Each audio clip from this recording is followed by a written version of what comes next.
Right, just finishing up on this 5-bed rewire. There's the two outdoor lights I was doing earlier in the week. A conduit in here, this is all getting skimmed up. Conduit. Waiting on a 3-gang plate. Those were the hollow bricks I was dealing with earlier the other day. Full rewire as usual. Splitting up the circuit as best as possible to minimise inconvenience in the event of a fault. So this is the board we got. Cooker, hob, kitchen. I've done a ring circuit because they're planning to do a great big extension. So for now, it's just surface, conduit, switches and sockets because they're planning to do a great big extension. Sockets, switches out here, and all of this is all going to be a brand new extension all back of the house. So for now, I just put in a ring because I don't know what the kitchen plan is going to be. If there is a plan, I normally split up the kitchen into 2 radials, 40 amps in total, 2 20 amp radials, you know, divide up the appliances and the sockets on evenly on each side. But when I don't know, I do a 32 amp rather than heavily loading, you know, doing 2 20 amps and then finding out that when they do the kitchen, one side is completely, you know, almost all the appliances. And you don't want that to go down. That'd be annoying, wouldn't it? If that ever trips. Anyway, out here as well, we've got some surface conduit lights and things. Again, this is all temporary. Sockets, JCCs on this job, they're quite nice. I don't like the tiny little plug-in, the tiny little, you know, click-on plug adapter. Smokes are out. I've done hallway, landing, CO in the boiler, main habitable space and high-risk area in the kitchen. It's just up there. It's a heat and a CO because they've got a gas hob.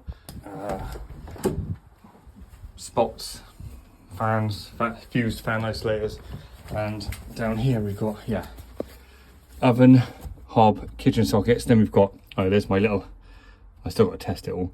I've got downstairs power, upstairs power, the boiler, the conservatory and the conservatory lights. So when they told me that they may get a massive extension out the back, I ran in a dedicated radial and a dedicated power radial and a dedicated lighting radial. So when they do the whole back of the house, they've got a dedicated power and lighting for out there. I don't know how big it's going to be. They don't know. But I thought rather than the people doing that extension then tapping off of the radial down here and making it huge, I thought I'll send out just that socket out there and that lighting circuit in those 2 rooms there are all on their own circuits. And then we've got down lights, up lights, smokes, and there's a garage supply which I've got the storm gland in there ready. I've got to do that next week. That's going to be a dedicated armoured supply to the garage. The only circuit I'm keeping is the existing shower. New tails, etc, etc. Prysmian tails, those are really nice to work with, but a lot of us now are already using flexible coloured tails now. I've got to come back tomorrow anyway because they're moving back in on Sunday because I've got the supplies for the oven and hob, but the wholesaler forgot to bring out the deep boxes for that, so I've got to do that tomorrow because they're moving back in Sunday so they can cook Sunday night. So being a bit of a mad week, to be fair. But I'll come back tomorrow, do a bit of bonding, put that cooker isolator on the side there, and I'll just terminate the future because it's just going to be a future hob supply. Currently they've got gas, but when they do this big extension, I've allowed for a 6mm cable for the hob, a 6mm for the oven, just in case. Load of intermediate switching from a few different positions because this house is on 2 separate levels and it's had a later extension. I don't know why I'm wandering around with a torch, but it's all powered up.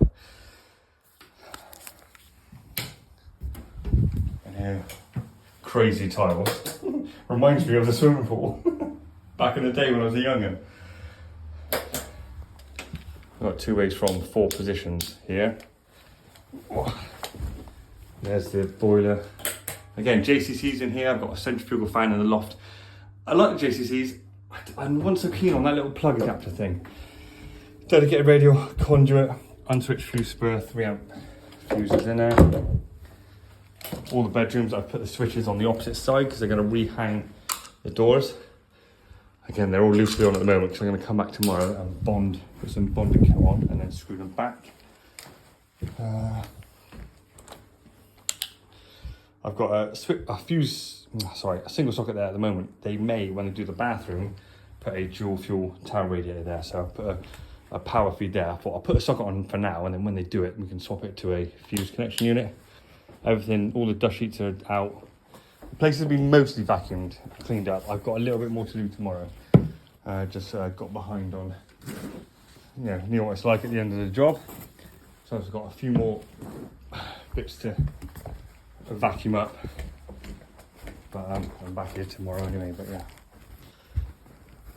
It's gone, well, you know what Rewire's like, it's a bit mad, and it's gone alright, no real hiccups, so pleased with this one.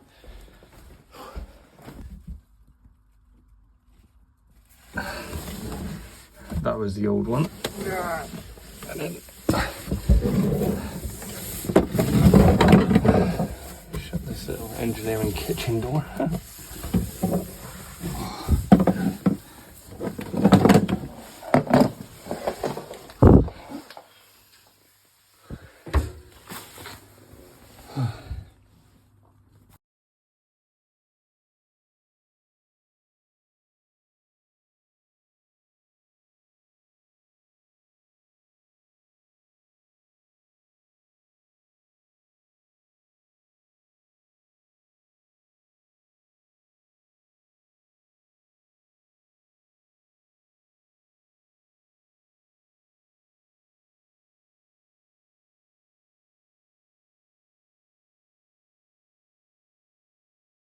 Right, just in a gas protected bond. This is an existing bit of trunking which feeds the old electric shower, which is still in use for the moment until they get it over to the boiler. So that's the only circuit that's staying in this Rewire. M-box, a little bit of conduit. That's the supply for the garage down there. D-line saddle, SWA Firefly cleat, little stuffing gland, and bonding clamp, crimp, heat shrink. I did clean up the pipe. I cleaned it up in the wrong position prematurely. I did it there, not realizing I needed a sweep and a clamp and stuff. So anyway, that's in now. I've got 16mm cable. I've used 16mm cable for the bond. The reason being, I have a over from a job, so I didn't have any 10mm, so that's the reason I've gone 16. Just going to take down these old brass eyeball lights. They got like 140 something mil cut out, just because it looks a bit rubbish, leaving all the old accessories. Like I ripped out all the old sockets, the old alarm, everything. So I'm just doing the same here, putting bits of batten up. It's just something. I mean, I'm not making good everything. Like, I'm not going to fill that or anything like that. Just cover the hole, because all the rubbish from the loft come down into the bathroom, like, so. Whew. Some people don't. Some people like flat out just go, no, don't do any making good. But I don't know. I like to.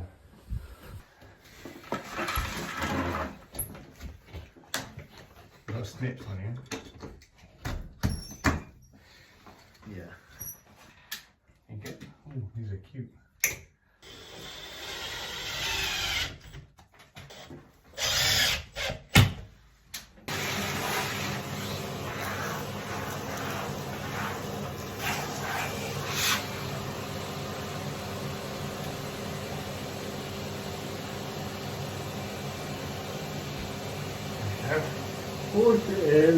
Force it in there.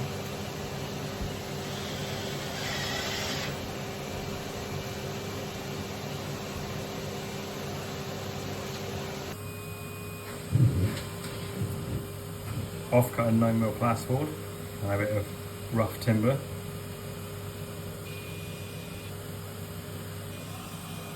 And also keep the ones that you've done. So I numbered them 1, 2 and 3. So it goes 1, 2, 3. There's the first two.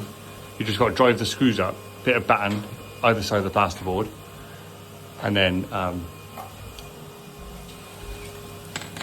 like there and there. Put the disc up. Sometimes because you've done a hole saw, the screw won't go through there, so I just kind of do like one to the side, either side, like that. Make sure it overhangs the plasterboard a good few inches, so you've got a nice purchase. And yeah, let the plaster do the rest. Sometimes I might do a bit of easy fill 60, but That's good. Sometimes the old ones don't go back up very well, so that's why I also have 9mm plasterboard as well, because it sits just a little bit, doesn't sit proud of the plasterboard ceiling, and so it can be overfilled quite nicely. You don't want this protruding, otherwise you won't get a nice skim across the front. But what do I know? I'm just a sparky, innit? Little patch. Keep the little patches, screw back in there. They've gone below the, can't quite say, gone below. It's all going to be scraped off anyway and skimmed, but same there, same there, same there, same there. Just going through the testing. Just done the R1, R2 of the garage. I've been working my way through some of the circuits. Ones where we just need a socket tester, so we can just do all them first. And then go back, put the probes on and go around and do the light in smokes, stuff like that. Yeah, working through all the R1, R2s, then we're doing station resistance, then RCD tests, disconnecting the CPC from the MET to the line. I don't like people who connect onto it, unless you're doing in-station resistance, then you do it to the MET. When you're doing R1, R2, I believe you should remove the CPC. 0.38. Okay. Lovely job. On to the next one. So once I've gone around all the circuits with the plug tester to do the R1, R2s, go around doing all the probes, and then I'll tighten them back up with my torque screwdriver. And I've got fire suppression device going in as well as standard, and all the relevant labelling on the front. Yeah. Almost there.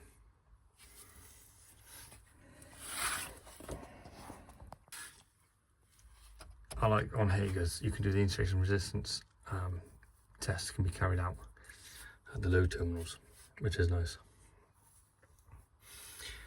Because sometimes RCDs can affect your readings when you're doing an IR test. But I'll do it with all the CPCs connected. I've just got to label it up. That's the gas bond. I've got to label it up.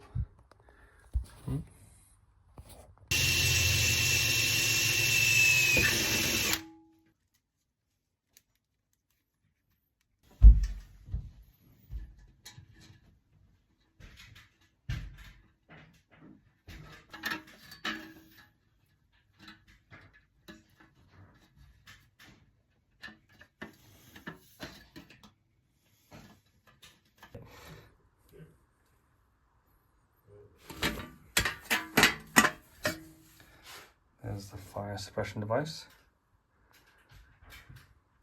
Gas protective bonding located in the carport. Water protective bonding located in the corner cupboard under the sink. Fire suppression device fitted. Is there?